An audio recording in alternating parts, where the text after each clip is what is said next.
Saudações e bem-vindos. O país testemunhou na última quarta-feira as 7ª eleições gerais, onde foi eleito o novo presidente da República, deputados da Assembleia da República, membros das Assembleias Provinciais, incluindo o governador de província. Entretanto, ilícitos eleitorais e irregularidades marcaram o escrutínio do último dia 9. O processo de votação até começou sem sobressaltos. Os cabeças de lista votaram logo pela manhã e ficaram os restantes eleitores. O nível de organização variava de assembleia por assembleia. Em algumas o processo fluía e em outras nem por isso, a ponto de irritar os que simplesmente queriam exercer o seu direito. Houve quem saiu de casa de madrugada e até às 18 não tinha conseguido votar, e por diferentes razões, até mesmo não ter um nome na lista, e isso só aumentava a frustração dos eleitores. Está a acontecer, está a decorrer esse processo de votação a esta hora, porque quando nós aparecemos aqui de manhã, então estávamos a dizer que não tinha a lista dos recenseadores, tipo que a lista de número 17.1 estava do outro lado de Nhangomes. Então nós voltamos, então aqui o processo começou já a partir das 13, quando trouxeram a lista de lá para cá. Então por esta toda a demora, por isso que chegamos a esta hora oficial. Esse processo iniciou muito tarde. Dizia que aqui vossa lista não existe, a lista está em Nhangomes. Nós ficamos muito preocupados desde manhã, pessoas marcaram bicha até agora que nós começamos a votar. A maioria das pessoas não conseguiram votar, foram embora por causa de atraso deles. Outro cenário constatado foi a violação da lei eleitoral, artigo 116, que proíbe a presença da Força Armada a menos de 300 metros da Assembleia. Nossos colegas deveriam e precisavam realizar o seu direito de voto, e situações em que estes mesmos colegas que estavam posicionados em alguns pontos da cidade de Quelimane e dos distritos para poder realizar o seu direito de voto, aproximavam-se claramente às assembleias de voto para poder realizar o seu direito de voto. Portanto, não houve nenhuma interferência, nenhum objetivo de intimidar qualquer cidadão a exercer o seu direito de voto. Há que realçar que essas eleições estão a ser calmas, tranquilas, a nível de segurança pública, e acreditamos que isto que é importante trazermos ao de cima e realçar que a população acatou os nossos apelos sobre votar e regressar à sua residência. Também não faltaram outros ilícitos, como por exemplo a tentativa de colocação de boletins jamais e previamente votados. Aqui, algumas pessoas foram presas. É de um total de 3 ilícitos eleitorais ao nível da província da Zambésia, até então registados por nós e com os autos devidamente levantados. O primeiro ilícito eleitoral ocorreu no distrito de Alto Bloco, quando um indivíduo tentou realizar o seu direito de voto pela segunda vez.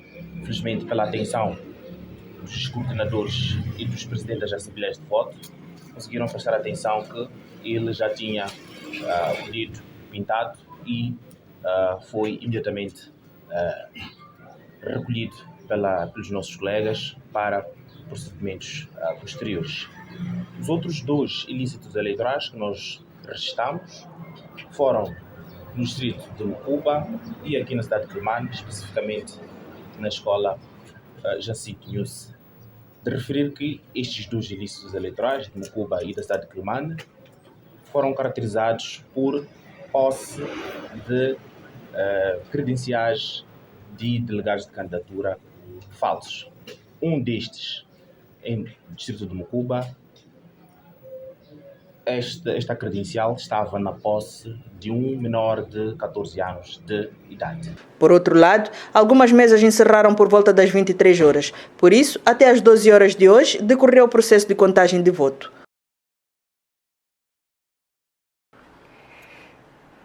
Falando em ilícitos eleitorais, presidente da mesa de voto de uma das assembleias de voto do sítio de Mulumbo, na Zambésia, foi filmado a depositar votos na urna.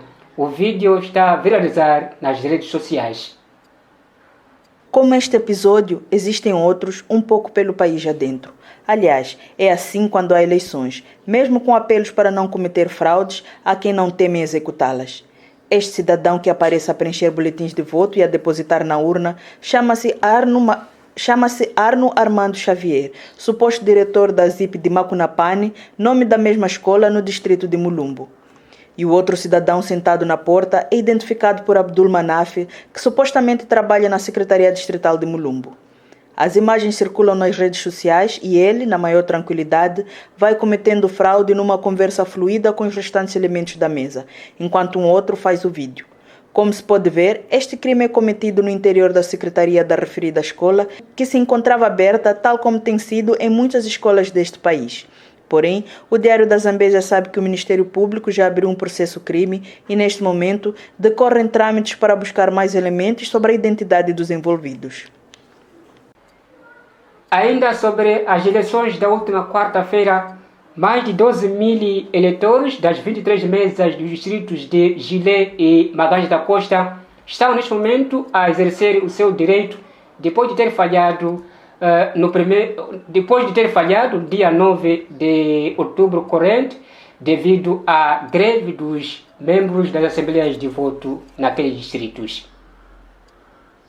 A realização da votação no dia 9 em 23 mesas dos distritos de Gilé e Maganja da Costa deveu-se à greve dos membros das mesas de voto que reivindicavam os seus subsídios, prejudicando mais de 12 mil eleitores.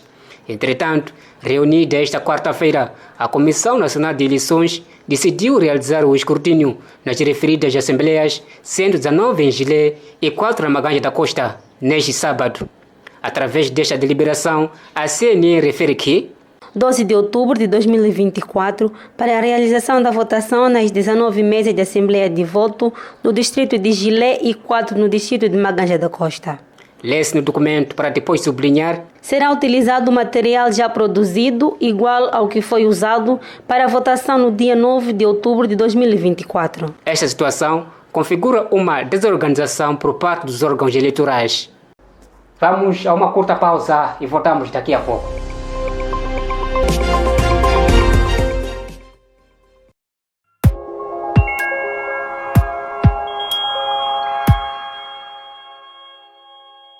Na JogaBet, tu podes apostar na tua equipe favorita, no teu desporto favorito, fazer muita mola no teu jogador favorito. Alô, ainda temos lotaria e muitos jogos virtuais. Esquece!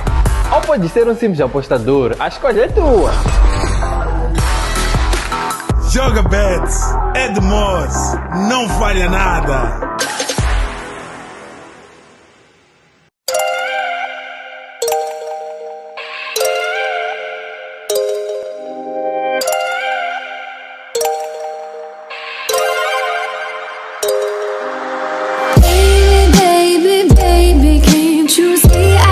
Not alright, and if I wanted you to help me, I'd have gone to you myself. And if I let you on, I'm sorry, but you need to let it go, because I'm begging for a thread that you had severed long ago.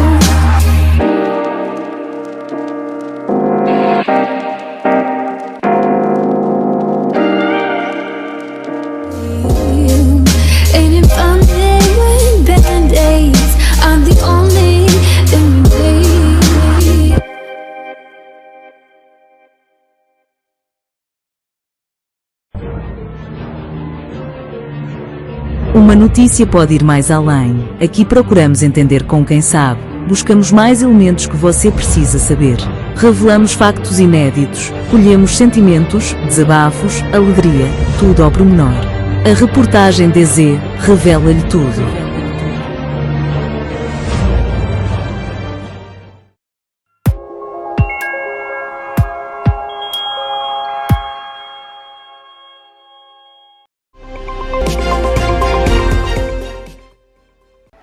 De volta ao resumo das principais notícias que marcaram a semana que hoje termina. Vamos a outras notícias. Mais um barulho em Quilimane envolvendo promotores. Depois do barulho no espetáculo da cantora angolana Ana Joyce, o show que seria realizado no último final de semana, portanto sábado passado, do cantor português, nem sequer aconteceu. Pior, ninguém responsabiliza os promotores que supostamente burlaram às pessoas. Nos últimos tempos, a cidade de Climane tem sido abalada por uma onda de frustrações como resultado da falta de honestidade dos promotores de espetáculos. Não foi um e nem dois. Até agora, há memórias frescas de quem anda nisto, sobre o que têm sido os espetáculos. O show da angolana Ana Joyce foi um dos exemplos.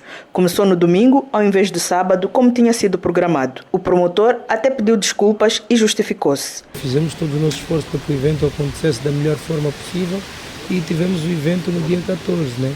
Então existiram falhas, acreditamos nós que somos pessoas falhas e não existem pessoas perfeitas, nem produções perfeitas.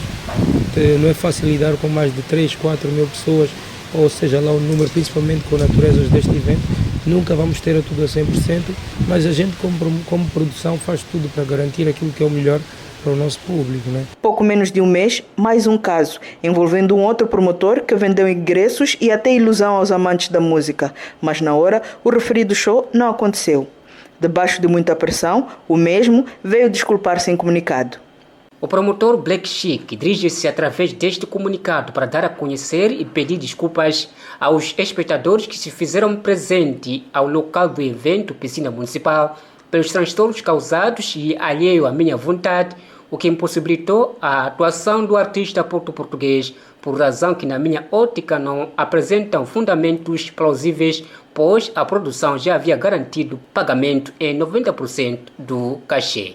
Outro sim, na tentativa de salvaguardar o interesse do consumidor que se fez presente ao espetáculo, houve intervenção de autoridades reguladoras de espetáculos para que houvesse um meio termo, uma vez que a produção garantiu que até a hora do regresso o agente teria na totalidade o valor em falta, o que também resultou num fracasso. Mas então, por que não se tomam medidas? Esta tem sido a pergunta de muitos, mas a resposta vem de quem anda nisto há anos. O técnico da Direção Provincial da Cultura e Turismo, na Zambésia, diz que há todos os elementos para punir severamente os promotores que violam as regras, mas por causa de influências políticas de alguns, as multas aplicadas são anuladas. Na hora de tomada de medidas, de multas para o promotor do evento, há coisas que nos fogem o controle. Estamos em período também de campanha, somos humanos, tem que haver um meio termo de entendimento. A vontade nossa era responsabilizar aquele promotor. Eu, pessoalmente, participei na assinatura das multas. Infelizmente, não tivemos sucesso nesse processo. A coisa não estava ao nosso controle e nós normalmente temos que trabalhar de forma coordenada para não prejudicar também, mas termos um equilíbrio. Então, este promotor praticamente estava desorganizado, cumpriu com as suas obrigações em termos de pagamento às finanças, sobre todos os contratos que ele teve com os artistas. Limpo. A fonte diz que é com razão que o público reclame, daí que é preciso acabar com estes casos, mas para isso... As pessoas que estão insatisfeitas, é com toda a razão, mas este cenário tem que mudar. Nós vamos criar condições de ele mesmo dar uma informação a todo aquele que esteve no evento, não sei como, mas temos que reunir com todos os promotores do evento, tentar sanar o que não está bem. Este é o meu posicionamento como técnico da cultura e turismo. Recorde-se que o show do músico puto português teria lugar no dia 4 de outubro. Dando continuidade com as notícias, a degradação das vias de acesso condiciona a comercialização agrícola no distrito de Alto Molokwe, no norte da Zambésia, fato que está a fazer com que os produtos estejam mais caros. Os preços de alguns produtos agrícolas, com destaque para o milho e a soja no distrito de Alto Molokwe, chegam a atingir 23 e 35 meticais por quilograma, respectivamente, contra os anteriores 15 e 30 meticais de igual período do ano passado. Tudo isso devido à degradação das vias de acesso. É uma realidade que as nossas vias de acesso não estão boas. Já há algum tempo que elas não estão numa manutenção regular. Isso encarece os preços de transporte. Por exemplo, para comercializar, para transportar 50 quilos de Noela, que está a cerca de 50 quilômetros até aqui, às vezes custa 100 meticais. Então isto também encarece o custo de transporte, encarece também o bolso do produtor. É uma necessidade que as nossas estradas tenham um melhoramento. Isso vai permitir não só o acesso dos próprios intervenientes, mas também o custo do próprio produto vai baixar. Em entrevista a jornalistas, o diretor dos Serviços Distritais de Atividades Econômicas em Alto Moloque disse que estes preços estão acima da média normal. Na campanha passada, por exemplo, a soja dificilmente chegou a 20 meticais. Até houve, entre aspas, os produtores não estavam muito animados. E esta altura, quando o preço chegou a 30, 35, naturalmente, que todos venderam sem conta. Para além de que a soja, no distrito, não é uma cultura alimentar, especificamente uma cultura terrestre, que é vendido às empresas agropecuárias para a ração de diversos animais, por exemplo, para as aves. De salientar que Alto Moloque produziu e vendeu este ano cerca de 82 mil toneladas de milho, 252 toneladas de soja, para além de outros tipos de culturas. Vamos fechar nosso espaço informativo com o desporto. O Machete de Mucuba enfrenta este domingo na Beira a Liga de Sofala na terceira jornada da pool de apuramento ao Moçambola 2025, portanto, fase regional centro. É com certeza um jogo impróprio para cardíacos e um dos mais esperados da competição, tendo em conta o espetáculo que eles protagonizaram no ano passado. É que o Majeste de Mucuba abandonou o campo em protesto a uma grande penalidade a favor da Liga que os militares consideraram inexistente.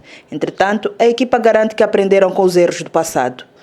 Bom, espera-se um Majeste mais maduro, mais experiente, que traz consigo uma história do passado, que vamos tentar dar a volta naquilo que aconteceu, jogarmos para os nossos objetivos, praticamente. Ok. Estamos os nossos objetivos. O ano passado tivemos uma lição e tiramos as lições daquilo tudo que aconteceu no ano passado e devemos de fazer diferente este ano aqui. Uma vitória pode significar o regresso ao primeiro lugar da Série A, já que o combinado de Mussa Maluata tem 4 pontos, 2 a menos que a Liga de Sofala. Pronto, estimado internauta e seguidores, chegamos ao ponto final do nosso espaço informativo, espaço dedicado ao resumo das principais notícias que marcaram a semana. Nós voltamos no próximo sábado com mais motivo do seu interesse. Saudações e bom fim de semana.